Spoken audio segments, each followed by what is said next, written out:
Welcome back, listeners, to In the Closet. My name is Ivana Iguana, and I have here my co host, Ole Olafson, and we are here to talk about basically what's been going on since quarantine started, since we've had a podcast for In the Closet. And today is June 19th, 2020. And we have seen and lived through a lot these past couple months, wouldn't you say? And or weeks. We're having a rough time right now, Ivana. I mean, regardless of the pandemic that's going on, we're having some issues with wildfires here in the valley as well. We have the largest fire in the country going on right now in the bushfire, which is kind of out where I work. I've been Yeah. seeing it every other day because it's in my work area, and it's fascinating and frightening at the same time because it moved so fast and it got so big. It's now, I believe, one of the seven largest fires in the history of the state of Arizona now. Yeah, it So, started all the way up in Payson, or. well, it started along the Beeline Highway, apparently with a car fire somewhere along the Beeline Highway, Wow. which does run to Payson, but I don't know. I believe it was a little bit further down on the rim, probably closer to Four Peaks Road or on our side of it. But Gotcha, that gotcha. fire started. I saw it the first day when it was 600 acres, and we were concerned about it. And in just a few days now, it's burned 105,000 acres. So Oh my it's gone goodness. crazy. There's fires in 105,000. 105,000 acres is what I saw today. So it's way up there now. Yeah, I've Uh, seen it got all the way down to Tucson, and that's. the Bighorn fire is down in Tucson. That's a little bit different fire Oh, it called the is? I thought it Bighorn. was the same one. No, not the bush fire. It's the Bighorn fire. Oh, The wow. bush fire is burning north towards Pumpkin Center and some of the areas up near the Matazelle Mountains. The Bighorn fire is down in the Catalina Mountains, and it's near Mount Lemmon now as well. So we're having a lot of trouble with that fire because it's a lot closer to populated areas than the bushfire was. The Mm. bushfire is getting close to populated areas, but so that is definitely an issue. And then What? when you put that together with everything else, it's really been quite a time for us. Yeah, I was actually going to ask, what are some of the. Have you seen more activity to stop the fires? More There really, airplane activity and whatnot? to be completely honest, the area up there is so much wilderness and so rough and so few roads that the fire crews have been concentrating on protecting the areas around the roads and fire and power lines, and just kind of protecting the infrastructure in that area and trying to keep it from getting into any residential areas. They Hmm. haven't, to be completely honest, I don't think they've really actually been trying to put the fire out, but they're just working to try to contain it at this point. Right, right. So with the weather conditions and the winds and the dryness and the heat that we've had, it's really making it hard for them for sure. Very, very hard. And that only adds into the what as Arizona as a state has been going through these past couple weeks, like you said, with the coronavirus cases Absolutely. Yeah. increasing exponentially. I mean, there are also graphs that show that we actually never ended, well, we never went down from our first curve. So this exponential growth in the curve that we have now, or at least Right. in We the never tries actually. that we've been trying to do of Right. Yeah. flattening it, is the same Yeah. the same curve Yeah. essentially. The disappointing part is we never actually flattened our curve. We just made it not going upwards really fast, and then went I right into a summer holiday. I mean, I blame our first summer holiday partially we're at as a state. Right. It was Memorial Day, wasn't it? Yeah, Memorial Day, it was 1 week after our stay-at-home order expired. We had our first summer holiday. Right. And that, I mean, everybody, I can't, to be completely honest, I can't blame people for wanting to get out and celebrate, Of course. to be honest. I mean, We it were was, cooped up. we Yeah, were all absolutely. stuck. Yeah. We were cooped up for a couple of months. We hadn't been able to see our friends. We hadn't been able to go over to anybody's house for a barbecue. We just hadn't been able to do stuff like that. And then when the chance came up to go out and go tubing with our friends on the Salt River and to go to some backyard barbecues and to get together with people we hadn't seen, we jumped at it. And I guess I can't blame us for that, but we could have done it a lot safer, I think. Yeah. I think the opening, or the reopening, I should say, of the state was quite unregulatory. I mean, the only announcement that I saw was that the state was reopening. It was pretty And loose. it Yeah. was loose. It was almost like an open-ended question. Basically, go as you please. There were no, I want to say, obviously, we still had the CDC guidelines, and the CDC has still kept its precautions up. It's, you know, the notion of being careful, being Right, right. selfless, in the sense of you may not be affected too much on it. You may be asymptomatic, but if you were to give it to a loved one, a friend who isn't asymptomatic and they are now in danger, do it for them. I saw a lot of posts like that. But Right. We were still thinking a little bit about it, but it wasn't convenient for our holiday plans to really stick with the program. I think that, and also while we were in quarantine, at least here in Arizona, there was a protest of reopening the state hmm about a week or a week and a half before we actually reopened. And I think with that, you have to put into consideration the pressure that, the voting bloc that wanted to reopen Arizona Right, had right, on right, Governor Ducey. right.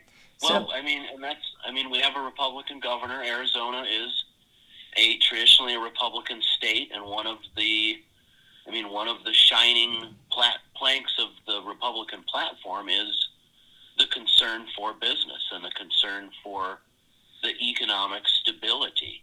right, right, And that was very much at risk. The longer that we stayed at home, the longer that we didn't go out to restaurants, the longer we didn't go to the places that we weren't allowed to go to, the more money those people lost, the more businesses went out of business, the of more course. unemployment the state had to finance, to be completely honest. That's right. I'm sure that was a big consideration because the state got very, very generous, as did most states, with unemployment benefits. And a lot of people got paid more than they normally made, and that's fine. Right. But I don't think that Governor Ducey felt like we could continue on that path for very much longer as a state, just economically. And I think that's why a big reason is why he hasn't implemented another stay-at-home order, Absolutely. because the economy in of in itself probably would not withstand another one. Or we would just go into big If it debt. were that, I mean, right, big if it were debt. that easy, if it were that easy, we would go right back to it because Right. that's really the only way we can flatten our curve. What disturbed me, Ivana, was that, well, let's actually keep on sort of moving through our timeline of what's been happening, because a week after we had our first big holiday and everybody piled into tubes on the Salt River, we had the death of George Floyd, Right. and that sparked protests that are still going on To this tonight, day. Yep. to be honest. And they're still going to be continuing, which really amazes me. I mean, the energy that you feel while going to these protests is immense. The You've covered a couple of them, so I you've got a did. pretty good feel. Yes, I covered the first protest that we had in Phoenix. It was Thursday. Let me check Right, the actual date. long time ago Thursday. Yeah. Yeah, it was June 4th was the Yes. first protest in June 4th. Phoenix. Yeah. Then we And then we had a curfew for a few days after that. well, the protest Sunday, which was June 7th, that's when the curfew started here in Mm-hmm. Mm-hmm. Phoenix. And so the curfew was till 8 p.m. I've never been in a place with a curfew either. I've never Really? experienced that. I'm a lot older than you, and I have never, ever experienced a curfew. I mean, That's the I've only, never heard of. dark is the only time we can do anything. Yeah, You know? I know, right? That's true. With this heat, you can only do so much during the day, and so you move everything else for the night, Mm-hmm. hiking, doing Mm-hmm. errands. But Ride my bike, all that stuff happens at night. yeah, So we had a curfew, so we couldn't do any of that stuff. It was really weird. so it was pretty much self quarantine again. Yeah, we were kind of self-isolating again, Right, back into that scene. right. Which also made me think, wow, because of the protests, it was really easy to make a curfew. But when we needed it for the self quarantine, it wasn't there, you know. We didn't I have it. just thought No. it was pretty funny in that aspect if you just thought of it that way. Like, wow, Right, that was easy to get a curfew. right. Yeah, Strange and ironic. right. Make everybody go So, home, right? That's how you right. do it. So the Um protest started with not a lot of social distancing involved. You were at a so couple of them. I I saw a lot of was. footage. Protesters were pretty closely packed at times. Sometimes there was a little bit of distance in between people, I'm sure. What I think is a little bit different though than I feel like what people do every day by going to the grocery store without masks on, without hand sanitizer, and you have the protests, is that a lot of people at the protest had masks on, Hmm. whether they were fabric cloth or a t Right. shirt or an actual face mask, Hmm. um, or a supply of hand sanitizer, or like actually people bringing food, water for the protesters. You saw a lot of kind of like caravans, following the Hmm. protesters Hmm. in their path to make sure that everybody's hydrated because of the sun and the heat here. Right, absolutely. So there was a lot of that, and every protest that I went to, I had my mask on as well, and also my photographer as well. So we were all masked. Of course, there were Hmm. a few that weren't, just a few. But if you look at it in that retrospect of, okay, this is a very large crowd, Right. but most of us do have masks on. Hmm. Of course, But the there is organizers. right. There is a bit of a question about the the efficiency of the mask if you are shouting, or if you're expelling air rapidly through it, Mhm. if it does actually function like it's supposed to, and keep all of they're mainly designed to sort of keep you from breathing it in. But if you're expelling air rapidly out of that mask, we're, to be completely honest, not totally sure of how safe that is anyway. Right. I feel like So there's there's still still a a risk there. risk, You were right? outdoors, so that, Right. the I the think fact that the I think that there's still a risk involved in being with a crowd and having this virus still out there. I mean, let's be honest, it absolutely. hasn't left. Hmm. And I think, though, you prevent a lot and you avoid a lot by just wearing a mask. You avoid a lot of the transfer through the saliva particles that the virus Right. lives in. I hope so. And For sure. and of course, you still run the risk even with the mask on.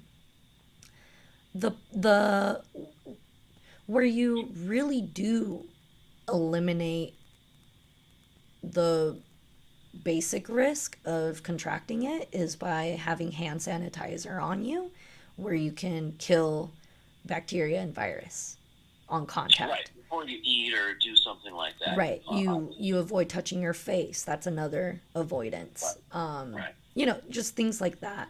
Of course, with Absolutely. sweat and the heat and whatnot, I mean, nobody was touching shoulder to shoulder. Of course, people were very close to each other, but it wasn't any all like contact per Like se. you didn't see a lot of physical contact between No, people. no. Okay. Um, Good. it was a different, it was a contrast from the protest that I was at and I covered at also downtown Phoenix to reopen Arizona in the middle of the Mm-hmm. month of last month, Mm-hmm. where nobody was wearing masks. Now, granted, the crowd was pretty much 15 people to 20 people, Right. A lot so smaller. a lot less people in the crowded area. And on top of that, they were also doing the protest through cars. So there were probably maybe 5, 10 cars that roamed around and honked their Oh, okay. horns and Gotcha. had their flags on their trucks, All right. that kind of So, thing. So it right. was They're a doing it safe. contrast. Yeah. Right. But safer. And let's talk about Governor Last week. Ducey, right? Yeah.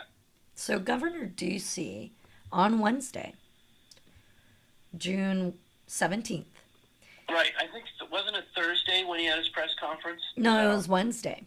It was Wednesday. Okay. Yeah, I posted the article for Okay. Thursday. But Wednesday, he basically had a press conference talking about what Arizonians are to do now because the COVID-19 cases are extremely high. Now, these are not his words. He didn't say they're extremely high. But Right. if you do listen to his press briefing, it is acknowledging that there's a record high positive COVID-19 cases in Right. Arizona. Right. As Which is of different. Wednesday, right, as of Wednesday morning, Mm-hmm. the Arizona Department of Health Services reported 1,827 new coronavirus cases and Yeah. It's going up 20, fast. 20 additional deaths. Right. So, I was a little disappointed, Ivana, a little bit earlier than that, because we got to a point last week. The week previous to that, he kind of came out and said, "Yeah, our cases are going up. We kind of expected it." And then yeah. last week, he came out and was really very cavalier about it. Hmm. I thought. He basically said that they are prepared for these high numbers and the hospitals are prepared. They Right. had a plan, what they call the surge line, and Mhm. essentially that would transfer patients in high dense hospital areas to low hospital dense areas. Mhm. And Right. that works until all hospitals are in critical Right. Right. capacity. Yep. So, And he came out and said some of these, and it was really the message that I got from it was really sort of a kind of an oh well attitude with, I think he said at that same time, Arizonans are going to have to learn to live with COVID-19. We're going to have to learn to live with the coronavirus. We expected the cases to go up. If you get sick, then you're just going to have to go to the hospital. They're ready to take care of you. right, It really wasn't. There really wasn't a lot of. There wasn't a lot of sort of progressive thought to the right. idea. It was And just like, hey, Right. And he wasn't showing He wasn't himself showing any real being concern. serious about it. You know what I Right. mean? So it's one thing to portray that you care about something. So you do everything that's possible to act like you're Hmm. portraying it. But for example, in the previous press briefings, he wasn't wearing a mask. No, He I think wasn't intentionally. wearing one even in self quarantine days. And I think that was pretty telling when on Wednesday he comes out to the cameras at the press briefing with a mask on and with hand sanitizer on the tables. Yep. I thought that Yeah. was pretty It was. interesting. It was a lot different It than was. what we It had was a seen. different tone. It was a different attitude towards it in the sense that I think he was getting pressure by Kristen Cinema, who a couple days before had said that Governor Doug Ducey isn't interested in discussing the matters with her of coronavirus. Interesting to see the sudden change. During the press briefing, he announced the campaign of hashtag MaskUpAZ, which encourages Yep. Arizonans to wear facial coverings in public. Hmm. And So, it allowed our individual mayors to mm-hmm, declare that facial coverings be worn in public, yep, to declare that mandatory. yeah. And some of our mayors have done that already. Yeah, they have. I mean, by just looking at Scottsdale Phoenix, tonight. Phoenix did a vote today, 7-2 vote at the Phoenix City Council to implement the wearing of facial coverings. That Hmm. seems to be mandated immediate mandate. Mesa did that. Scottsdale's went into effect tonight, Thursday, at 5 p.m. local time. Yep. So that's already gone into effect. Right, right. We have also Glendale. We have June 20th. It will go into effect at 12:01 a.m. Face coverings for people age 6 and older within the city of Glendale. Okay. Yep. Glendale was holding out earlier this evening, but we just hadn't heard from them. They were Right. probably still formulating a plan, perhaps. So we have the mandatory facial coverings are coming into are sort of coming into the picture. Right. The other thing he did was the start using the he has announced a plan to start using the National Guard Yeah. to do The contact contact tracing, tracing. Yes. which Which I think is important. it is because it's a strategy that has been implemented in other places. I'm not sure in what states, but it has been implemented and it's seemed to be effective. It's used to establish those who may have at risk for becoming infected. And the ones that are infected are basically asked who and where have Right. they been before actually knowing that they were infected so that they can then contact the people, the friends, family that they've been Hmm. seeing or engaging with, and to let them know to get tested. And Right. also, if it's negative, to still quarantine for 14 days.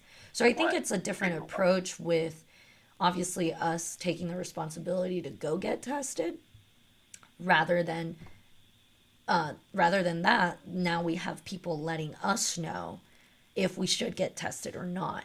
You know what I Right. mean? So Right. I think that's a very good strategy. I think I we think it's a should have been huge doing step. that already, but Hmm. nonetheless, it's better late Right. than never.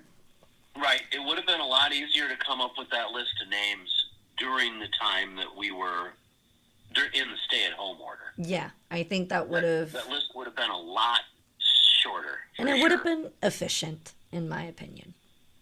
Yeah.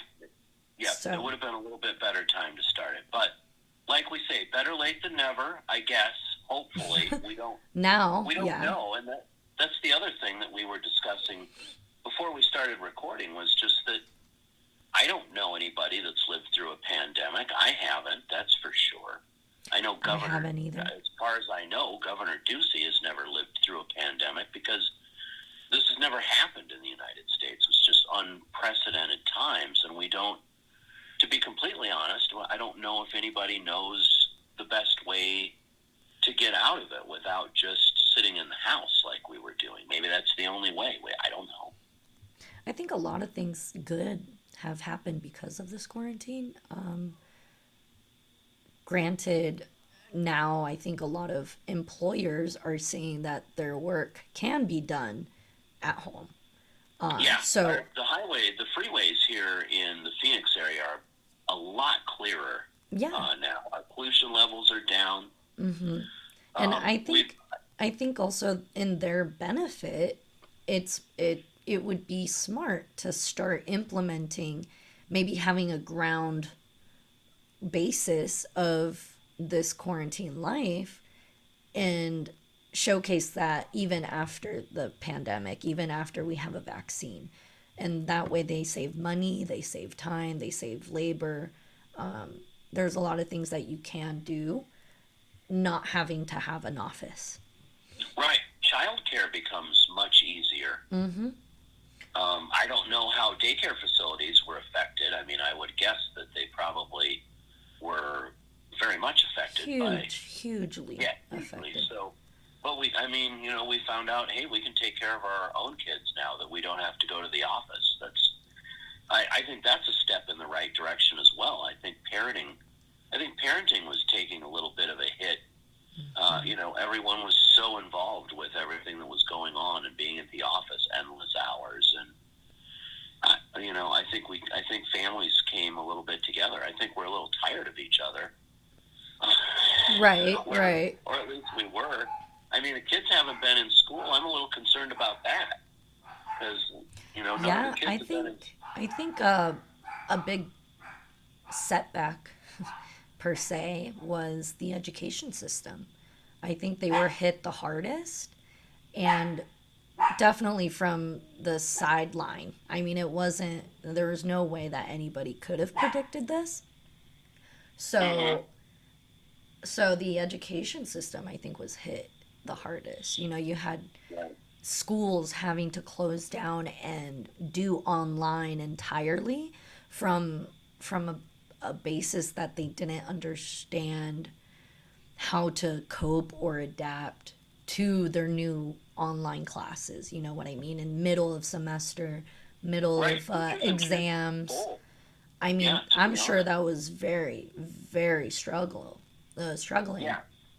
Oh, I'm sure too. I mean, for kids and teachers both. I mean, you had all of a sudden you didn't have to go to school as a kid, and I don't think we ever really hit our stride during the school year, and as far as how to kind of make it through the rest of the year. And now we're faced with, to be completely honest, with perhaps not having school for another year. I don't know. I don't know what's going to happen. We're so far away from being out of this here in the valley that I just don't see anything happening until December, maybe. I mean, until there's some kind of a vaccine or a cure, or some way to make to get ourselves out. Right. Everything was kind of thrown up in the air for everybody. I mean, nobody that was living was not affected by this. Yeah. Oh, absolutely. It turned everyone's life upside down. Everyone. Absolutely. Yeah. And I think also that could have been a factor in having so much emotion during the protests as well, because you have everybody on their phone, you have them all in their houses, you have them cooped up for a month and a half to almost 2 months, and then something tragic happens and you see it on your phone. not just you, but everybody that you know has seen the same video, right? The Right. video of George Floyd. Everyone in the world almost. Everybody in the world, yeah. And I think that's why everybody, I mean, really has stuck together also because of everybody being on the same page. You know what I mean? Like we can agree that it was a tragic video that really shouldn't have ever happened. I mean, that situation shouldn't have happened at all.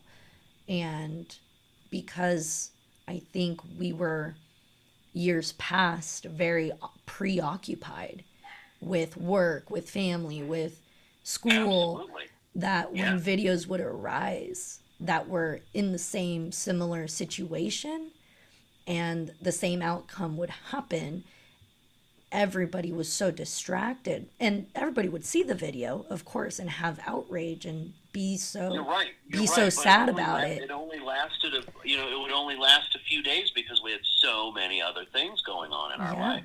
Yeah, and I think now that's why we see the difference in everybody being on the same page. Now, I'm not saying like everybody, like both sides of the party line, but I'm just Right. saying No.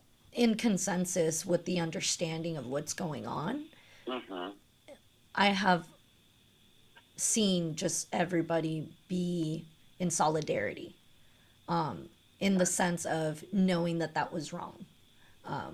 So I think that's a major factor in why this whole movement has taken such a toll, but in a good way. I see it as a good thing that's happened. Of course, it was a tragedy, but that catalyst made this whole movement happen, and it's in my opinion a good thing to see. I mean, I do see the protests, and it's overwhelming. I mean, the emotions that are in them to keep on going day in and day out it's amazing. I do think that. Especially in this heat. It's crazy. It's really hot out here. Yeah, no kidding. And to see people also wanting to help and bringing snacks, bringing water, bringing more masks. I mean, if you don't have one, here's one. I'll give it to you. Very, very awesome to see. Right. So good things come out of everything. Even the COVID, even the coronavirus pandemic has, I think, caused some stuff to turn around a little bit. We got rid of the rat race, and we learned that there's things that are more important than being able to go out to eat whenever you want, or there's just life is more important than all of the things we were trying to cram into it. I think so too. Yeah, I think we all were able to sit back and reflect Right. on It slowed everything down for me. slow I mean, down.